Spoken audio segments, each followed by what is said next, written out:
The Federal Trade Commission warns that scammers are using artificial intelligence to clone people's voices. Pretty scary, and the crimes are leading to distressing situations for people around the country. Austin Westfall joins us in Charlotte, North Carolina, where he spoke to someone who received one of those calls. So, Austin, how did this all play out?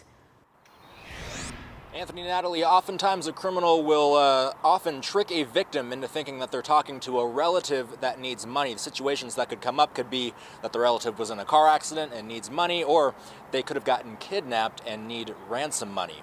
Experts say that not only are these scams disturbing, but they also work.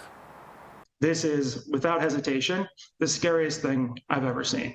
Scott Herman is the founder of financial and identity protection company IDIQ. He says criminals just need a 20-second clip of someone talking, often pulled from social media, and they can make an eerily similar clone of their voice. All the way to the point that a mother can't tell the difference between her own child and a machine. It was just exactly like Noah.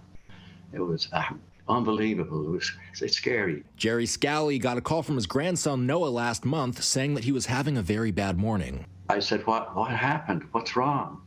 He says, I was involved in a car accident and I have a broken nose. But then Scally thought something sounded off about the voice. The person on the call spoke a little slower than his grandson, so he hung up and likely avoided a scam.